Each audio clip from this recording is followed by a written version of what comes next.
നമസ്കാരം. മലയാളി വാർത്ത ഇൻസൈഡിലേക്ക് സ്വാഗതം. വമ്പന്മാർ വലയിലാകാതെ തങ്ങൾ രക്ഷപ്പെടില്ല എന്ന ചിന്തയാണിപ്പോൾ സ്വർണ്ണക്കൊള്ള കേസിലകത്ത് കഴിയുന്ന പത്മകുമാറിനെ പോലെയുള്ള പ്രതികൾക്ക്. നേരത്തെ ഹൈക്കോടതി പ്രത്യേക അന്വേഷണ സംഘത്തോടേറെ ആഭിമുഖ്യം പുലർത്തിയിരുന്നു.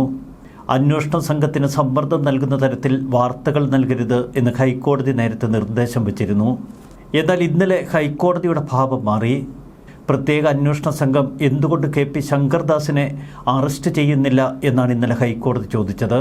ഒരാൾ പ്രതി ചേർത്ത അന്നു മുതൽ ആശുപത്രിയിൽ കിടക്കുകയാണ്. അയാളുടെ മകൻ SP ആയതുകൊണ്ടാണോ ഇത്തരമൊരു വീഴ്ചയെന്നും ജസ്റ്റിസ് ബദറുദ്ദീൻ SITയോട് ചോദിച്ചിരുന്നു. മുൻപ് പ്രതി ചേർക്കപ്പെട്ട ദേവസ്വം ബോർഡ് പ്രസിഡന്റ് പത്മകുമാറിന്റെ ജാമ്യാപേക്ഷ പരിഗണിച്ചപ്പോഴാണ് ഇത്തരമൊരു രൂക്ഷ വിമർശനം കോടതി ഉന്നയിച്ചത്. ദേവസ്വം ബോർഡ് ഭരണസമിതിയിലെ 2 അംഗങ്ങൾക്കെതിരെ എന്തുകൊണ്ട് ഫലപ്രദമായ അന്വേഷണം നടത്തിയില്ല എന്ന് പ്രത്യേക അന്വേഷണ സംഘത്തോട് ഹൈക്കോടതി ചോദിച്ചു. ഇന്നലത്തെ ഹൈക്കോടതിയുടെ രൂക്ഷ വിമർശനത്തിന് തൊട്ടുപിന്നാലെ തീപിടിച്ച മട്ടിലായി പ്രത്യേക അന്വേഷണ സംഘം. 19-ാം തീയതി ഹൈക്കോടതിക്ക് മുൻപാകെ റിപ്പോർട്ട് സമർപ്പിക്കുമ്പോൾ കോടതിയുടെ പ്രതികരണം എന്തായിരിക്കും? ഇനി വെറും 6 ദിവസങ്ങൾ മാത്രം. 6 ദിവസങ്ങൾക്കുള്ളിൽ സുപ്രധാനമായ പല കാര്യങ്ങളിലും ഉത്തരം കാണേണ്ടിയിരിക്കുന്നു. ശബരിമലയിൽ നിന്ന് കൊള്ള ചെയ്യപ്പെട്ട സ്വർണം എങ്ങോട്ടേക്ക് പോയി എന്ന കോടതിയുടെ ചോദ്യത്തിന് ഇതുവരെ അന്വേഷണ സംഘത്തിന് ഉത്തരം നൽകാൻ കഴിഞ്ഞിട്ടില്ല. നേരത്തെ അന്വേഷണ സംഘം അറസ്റ്റ് ചെയ്ത ഗോവർദ്ധനിൽ നിന്നോ പങ്കജ് ഭണ്ഡാരിയിൽ നിന്നോ സ്വർണം എങ്ങോട്ടേക്ക് പോയി എന്നതിൻ്റെ വ്യക്തമായ തെളിവുകൾ ലഭിക്കുന്നില്ല.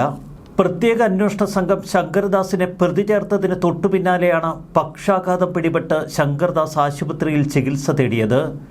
പിന്നീട് അന്വേഷണ സംഘം ശങ്കർദാസിനെ ചോദ്യം ചെയ്യാനായി ആശുപത്രിയിലെത്തി. എങ്കിലും ചോദ്യം ചെയ്യാൻ പറ്റുന്ന ആരോഗ്യനിലയിലല്ല ശങ്കർദാസ് എന്ന ഡോക്ടർമാരുടെ റിപ്പോർട്ട്.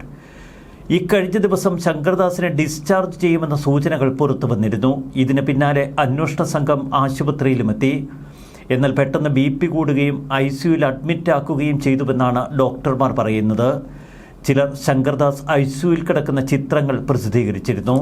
ഇതിനിടയിൽ ശങ്കർദാസ് കൊല്ലം പ്രിൻസിപ്പൽ സെഷൻസ് കോടതിയിൽ ഒരു ജാമ്യാപേക്ഷ നൽകി. ജാമ്യഹർജി വിധി പറയാൻ ജനുവരി 14 മാറ്റിയിരിക്കുന്നു. തുടർച്ചയായി ഹൈക്കോടതിക്ക് മുൻപാകെ എത്തുന്ന ജാമ്യാപേക്ഷകൾ. എന്നാൽ ഹൈക്കോടതി ഇതുവരെ ജാമ്യഹർജികളിൽ അനുകൂല നിലപാട് സ്വീകരിച്ചില്ല. ഇനിയും വമ്പന്മാർ അഴിക്കുള്ളിലാകാനുണ്ട് എന്ന് ഹൈക്കോടതി തിരിച്ചറിയുന്നു. അതുകൊണ്ട് തന്നെ പ്രത്യേക അന്വേഷണ സംഘത്തിന് മേൽ ശക്തമായ സമ്മർദ്ദമാണ് ഹൈക്കോടതി ഇപ്പോൾ ചെലുത്തുന്നത്. തന്ത്രി അറസ്റ്റിലായതിന് തൊട്ടുപിന്നാലെ ചില വിവാദങ്ങൾ തലപൊക്കിയിരുന്നു. തന്ത്രിയിലേക്ക് അറസ്റ്റും ചോദ്യമുനകളും തിരിച്ച് മന്ത്രിയെ അടക്കമുള്ളവരെ രക്ഷിക്കാനുള്ള ശ്രമം പ്രത്യേക അന്വേഷണ സംഘം നടത്തുന്നുവെന്നായിരുന്നു ഉയർന്നുവന്ന ആരോപണങ്ങൾ.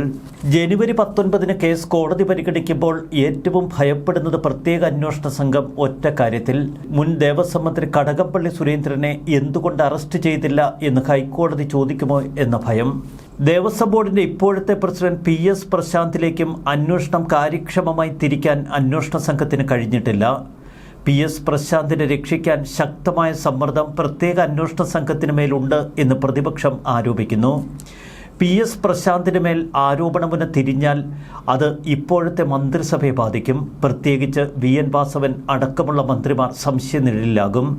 ഇപ്പോഴത്തെ ദേവസ്വം മന്ത്രിയെ അടക്കം ചോദ്യം ചെയ്യേണ്ടി വരുമെന്ന തലത്തിലെത്തും. ഇതാണ് പ്രത്യേക അന്വേഷണ സംഘം ഭയക്കുന്നതും.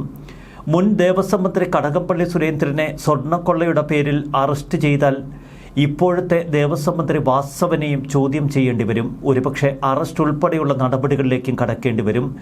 കാരണം 2025 PS പ്രശാന്ത് ദേവസ്വം ബോർഡ് അധ്യക്ഷനായിരിക്കവേ വീണ്ടും സ്വർണ്ണപ്പാളികൾ ചെന്നൈയിലേക്ക് ഉണ്ണികൃഷ്ണൻ പോറ്റിയുടെ കയ്യിൽ കൊടുത്തുവിട്ടിരുന്നു.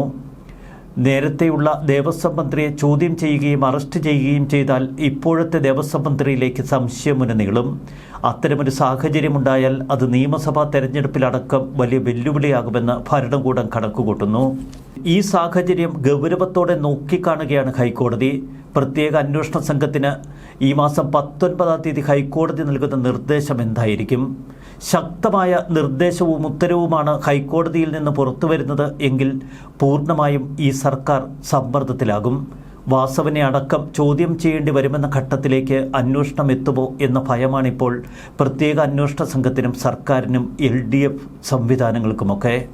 ഇന്നലെ കേസ് പരിഗണിച്ച കോടതി എല്ലാം ഉണ്ണികൃഷ്ണൻ പോറ്റിയെ ഏൽപ്പിച്ചത് എന്തിനാണ് എന്ന ചോദ്യമുയർത്തിയിരുന്നു. പിന്നെ തിരുവിതാംകൂർ ദേവസ്വം ബോർഡിന് എന്താണ് പണി എന്നും കോടതി ചോദിച്ചിരുന്നു.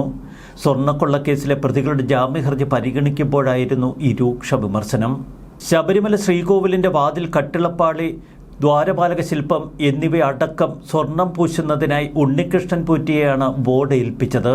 അപ്പോഴാണ് എല്ലാം ഉണ്ണികൃഷ്ണൻ പോറ്റിയെ ഏൽപ്പിക്കാനാണെങ്കിൽ ദേവസ്വം ബോർഡ് പിന്നെ എന്തിനാണ് എന്ന ചോദ്യം കോടതി ഉയർത്തിയത്. ദ്വാരപാലക ശില്പങ്ങളിലെ സ്വർണ്ണപ്പാളി കവർന്ന കേസിലും തന്ത്രി കണ്ഠൻ രാജീവിനെ പ്രതി ചേർക്കാൻ വിജിലൻസ് കോടതി SITക്ക് അനുമതി നൽകി. തന്ത്രി ജയിലിലെത്തി ഈ കേസിൽ അറസ്റ്റ് ചെയ്യാനുള്ള നടപടിക്രമങ്ങൾ SIT തുടക്കമിട്ടു.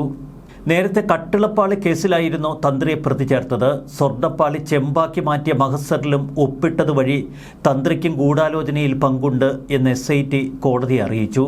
തിരുവിതാംകൂർ ദേവസ്വം മാനുവലിലെ തന്ത്രിയുടെ കടമകൾ കട്ടിളപ്പാളി കേസിലെ SITയുടെ റിമാൻഡ് റിപ്പോർട്ടിൽ എടുത്തു പറഞ്ഞിരുന്നു. തന്ത്രി ദേവസ്വം ബോർഡിൽ നിന്നും വാങ്ങുന്ന പ്രതിഫലത്തെ പടിത്തരമെന്നാണ് പറയുന്നത്. പടിത്തരം ദക്ഷിണയല്ല, പ്രതിഫലമെന്നാണ് SITക്ക് ലഭിച്ചിരിക്കുന്ന നിയമോപദേശം.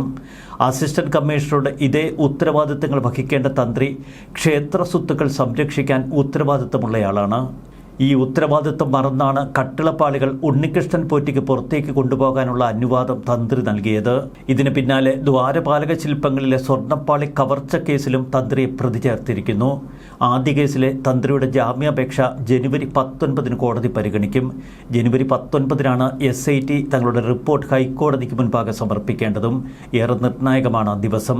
ഉണ്ണികൃഷ്ണൻ പോറ്റി 2004 ശബരിമലയിൽ എത്തിയത് എന്ന വാദം ഇപ്പോൾ LDF കേന്ദ്രങ്ങൾ ഉയർത്തുന്നു. ആ കാലഘട്ടത്തിൽ കോൺഗ്രസ് തന്നെയാണ് ഉണ്ണികൃഷ്ണൻ പോറ്റിയെ ശബരിമലയിൽ എത്തിച്ചത് എന്ന പ്രചരണം ശക്തമാക്കാൻ LDF തീരുമാനമെടുത്തു. അതിശക്തമായ രാഷ്ട്രീയ നീക്കങ്ങൾ, എന്നാൽ അതിലപ്പുറം ഹൈക്കോടതിയുടെ രൂക്ഷമായ ഇടപെടൽ. പ്രത്യേക അന്വേഷണ സംഘത്തിന് ഏറെ നിർണായകമാണ് ഇനിയുള്ള ദിവസങ്ങൾ. ജനുവരി 19 ഹൈക്കോടതിയിൽ നൽകുന്ന റിപ്പോർട്ട് 6 ദിവസം SITയെ സംബന്ധിച്ച് അതിനിർണായകമാണ് എന്ന് വ്യക്തം. ന്യൂസ് ഡെസ്ക് മലയാളി വാർത്ത ഇൻസൈഡ്.